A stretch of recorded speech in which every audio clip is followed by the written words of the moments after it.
Hey, what's up, guys? I know you guys say you guys wanted a more detailed video on how I did it from manual to power windows. So I'm not gonna take it all apart again to redo it to show you guys, but I'm gonna give you guys a more detailed video. So I have a 99 Civic. So I was told when I was reading the forums to get a 99 EK Coupe EX power window floor harness. So that's what I did. So when I got the harness, I also got, you're gonna need two 20 amp fuses, which is 10 and 11 for the windows, and you're also gonna need a relay. This relay right here for the power windows. So before I started, I laid out this harness right next to side by side with the old harness, just so I could walk myself back and not just take it off and forget where it went. So I started off on the driver's side. So of course I took off the old one, disconnected it from the doors, pulled it out, and you have to drop the fuse box. And there's gonna be, hold up.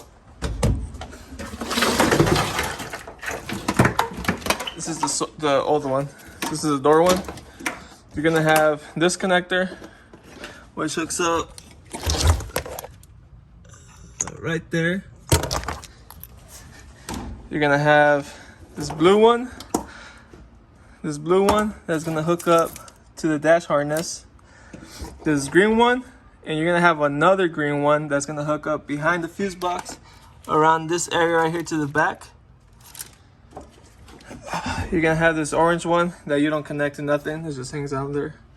You also, when you get the power harness, you're gonna have this one. This white one is for the windows, for the mirror, sorry. What I'm gonna do, I have the EDM power heated mirror, so I'm gonna wire that in later on. So initially, of course, once I hooked up the fuse box, I routed the outside one to the outside to the door, and then I work my way down. You have a ground right here, and you're also gonna have a ground that it comes with the power one right here, so I just grounded it to the frame.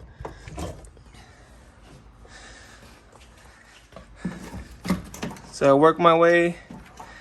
So then you're gonna have this one. This is for the seat. Just walk it together, and then it went this way.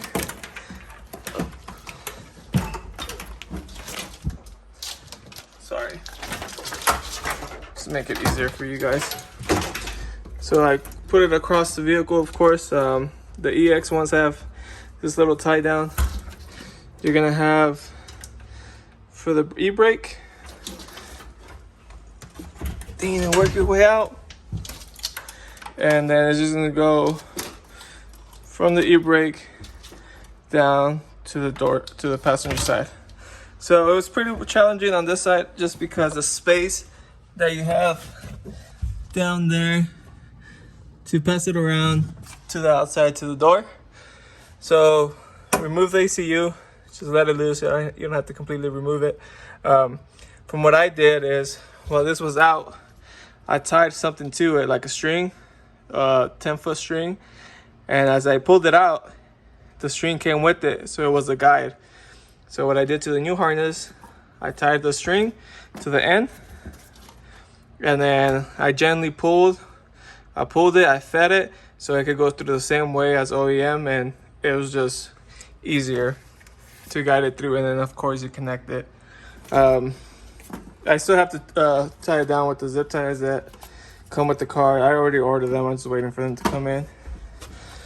So then I work my way back. You are gonna have to remove all these bars, because it feeds to, under the bars is gonna feed, it's gonna feed to a fuel pump. So you are gonna have to take this apart, and of course disconnect it, pass it through, hook up the new one, then you're just gonna feed it across, and this is where it ends. This one, I don't know what it's for, it just dangles, and then the other one, you're gonna have this extra one, and just hook it up to the seatbelt. And then that's pretty much it.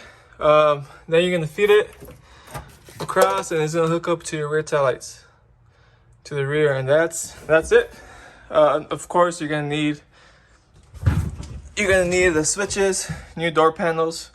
They do recommend that if you have a 96 and 98, use a 96 and 98 power windows floor harness. I don't know, they said because the wire might be different, so that's what I'm gonna tell you guys. Just stick it with the same time frame that your vehicle is. And that's pretty much it. Yeah, I know it's automatic. I'm gonna change it manual. This is a project, so I am gonna stick with everything OEM.